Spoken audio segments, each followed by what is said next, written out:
स्वागत है दोस्तों आप सभी का आज की इस नई वीडियो में। आज हम बात करेंगे क्लास 12th की हिस्ट्री का न्यू सिलेबस के अकॉर्डिंग जो चैप्टर सेकंड है राजा किसान और नगर। इस चैप्टर के दोस्तों हम बात करेंगे most important MCQs question with answer के साथ में, यानी कि इस चैप्टर से जितने भी इम्पॉर्टेंट एमसीक्यूज बनते हैं वो सभी हम आज की इस वीडियो में देखने वाले हैं। तो चलिए वीडियो को शुरू करते हैं। सबसे पहले इस चैप्टर का एमसीक्यू जो बनता है वो है जेम्स प्रिंसेप से संबंधित। ठीक है, तो देखिए क्या प्रश्न है कि जेम्स प्रिंसेप की मुख्य उपलब्धि जो रही वो क्या रही, यानी जो जेम्स प्रिंसेप हैं इनकी मुख्य उपलब्धि जो थी वो क्या रही इस चैप्टर में। ठीक है, क्या इन्होंने संस्कृत का अर्थ निकाला, दूसरा है ब्राह्मी व खरोष्टी लिपि का अर्थ निकाला, देवनागरी लिपि का अर्थ निकाला, उपरोक्त में से कोई नहीं। तो जेम्स प्रिंसेप की जो मुख्य उपलब्धि रही वो ये रही कि इन्होंने ब्राह्मी एवं खरोष्टी लिपि का अर्थ निकाला, यानी कि आपका ऑप्शन नंबर जो सेकंड है वो सही है। ठीक है, ये पहला एमसीक्यू हुआ। बात करते हैं दूसरे एमसीक्यू की। दूसरा एमसीक्यू है महाजनपद के बारे में कौन सा कथन गलत है, यानी महाजनपद जो होते हैं उनके बारे में इनमें से कथन गलत है, वो कौन सा है। महाजनपदों का विकास 600 ईसा पूर्व से 3200 ईसा पूर्व के बीच हुआ, ये सही है। महाजनपदों की जो संख्या थी वो 15 थी, ये गलत है। ठीक है, तीसरा है राजधानी थी वो किलेबंद होती थी, ये सही है। चौथा है शासकों का काम होता था किसानों, व्यापारियों एवं शिल्पकारों से कर वसूलना एवं भेंटों को वसूलना, यानी कि महाजनपदों के बारे में जो ऑप्शन सेकंड है महाजनपदों की संख्या 15 होती थी, ये गलत है, जबकि महाजनपदों की जो संख्या है वो 16 थी। ठीक है, आई होप समझ गए होंगे दूसरा एमसीक्यू। बात करते हैं तीसरे एमसीक्यू की। तीसरा है मौर्य साम्राज्य की सैनिक गतिविधियां किसके द्वारा संचालित होती थी, यानी मौर्य साम्राज्य था वो उनकी जो गतिविधियां थी वो किसके द्वारा संचालित की जाती थी, उन समितियों के बारे में यहाँ पे पूछा गया। ठीक है, एक समिति व 6 उप समितियों के द्वारा, 2 समिति या 5 उप समितियों के द्वारा। तीसरा पॉइंट है 3 समिति व 5 उप समितियों के द्वारा। चौथा पॉइंट है 4 समिति व 3 उप समितियों के द्वारा। तो मौर्य साम्राज्य की जो सैनिक गतिविधियां थीं वो एक समिति व 6 उप समितियों के द्वारा संचालित होती थी। ठीक है, यानी कि आपका जो ऑप्शन फर्स्ट है ये सही है। ठीक है, आई होप समझ गए होंगे एमसीक्यू नंबर 3। बात करते हैं एमसीक्यू 4 की। ये जो प्रश्न है दोस्तों ये अभी जो एमसीक्यू हमने जाना है तीसरा, उसी से संबंधित है कि मौर्य साम्राज्य की जो सैनिक प्रशासन थी, सैनिक प्रशासन की जो उप समिति थी उनका मिलान आपको करना है। ठीक है, यहाँ पे क्या करना है, आपको मिलान करना है उनके बारे में। ठीक है, तो देखिए पहली समिति नौसेना का संचालन करती है, हाँ ये सही है।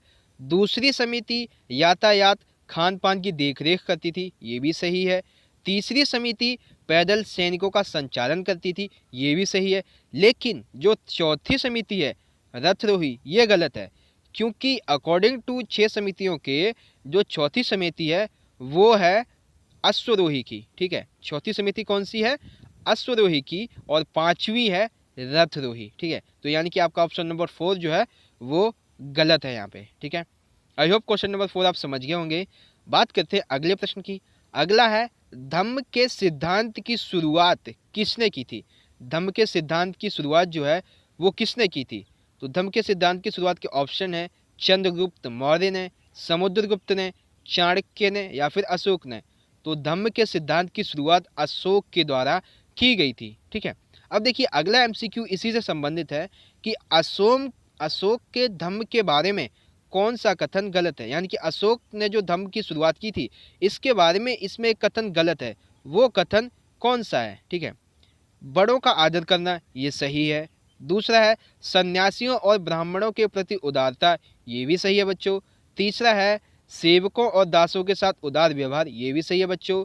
चौथा है दूसरे के धर्म और परंपराओं का अनादर, ये गलत है, क्योंकि अशोक के धम्म के अकॉर्डिंग दूसरे के धर्मों एवं परंपराओं का सभी का आदर करना ही अशोक का धम्म कहलाता है। ठीक है, लेकिन यहाँ पे ऑप्शन जो है वो अनादर दिया गया, यानी कि ऑप्शन 4 जो है वो आपका गलत है। ठीक है, ये हुआ है यहाँ पे आपका क्वेश्चन नंबर 6। बात करते हैं क्वेश्चन नंबर 7 की। क्वेश्चन नंबर 7 है मगध की आरंभिक राजधानी क्या थी? यानी कि मगध जो महाजनपद का उदय हुआ था उस समय इसकी राजधानी क्या थी? तक्षशिला, पटना, पाटलिपुत्र या Rajgir?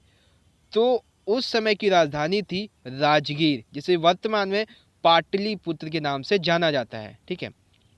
I hope question number 7 Magadh की आरंभिक राजधानी राजगीर थी, ये आपको समझ में आया होगा। बढ़ते हैं अगले एमसीक्यू की तरफ। अगला है इंडिका किताब के लेखक कौन है? जो एक साहित्य है, उस साहित्य में इंडिका जो किताब लिखी गई है उसके लेखक कौन है? जॉन मार्शल, मेगास्थनीज, कौटिल्य या कनिंघम? तो इंडिका किताब के लेखक हैं मेगास्थनीज। ठीक है, आई होप समझ गए होंगे इंडिका किताब के लेखक कौन है? मेगास्थनीज, यानी कि आपका ऑप्शन नंबर 2 जो है वो सही है। अब आता है हमारा एमसीक्यू क्वेश्चन नंबर 9। अर्थशास्त्र किताब के लेखक थे, यानी अर्थशास्त्र जो किताब लिखी गई उसके लेखक कौन थे? जॉन मार्शल, मेगास्थनीज, कौटिल्य या कनिंघम? तो अर्थशास्त्र किताब के लेखक थे कौटिल्य। ठीक है, आई होप समझ गए होंगे। तो यहाँ तक आपके 9 जो एमसीक्यूज थे वो यहाँ पे कंप्लीट हो चुके हैं। बात करते हैं 10वें एमसीक्यू की।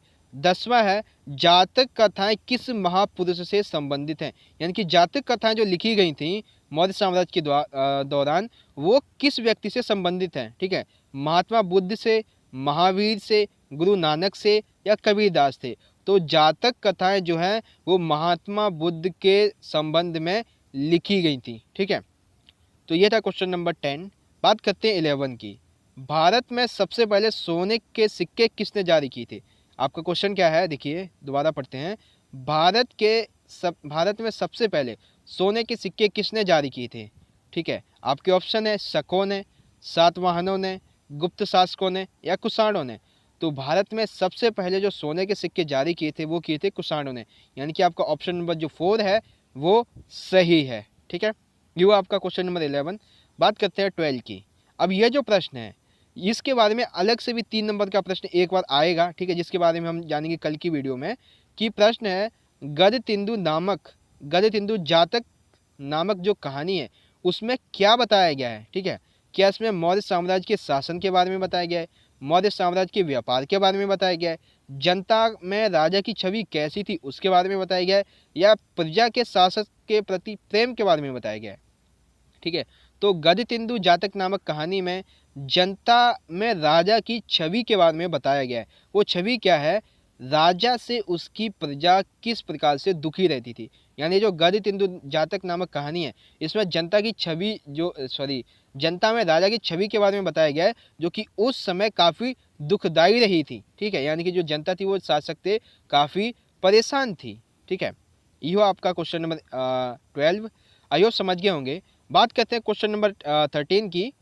अब ये जो प्रश्न है ये 1 मार्क्स में पूछा जाना इम्पॉर्टेंट है। देखिए क्या है कि किस राजा को पियदस्सी अर्थात मनोहर मुखाकृति वाला कहा गया है?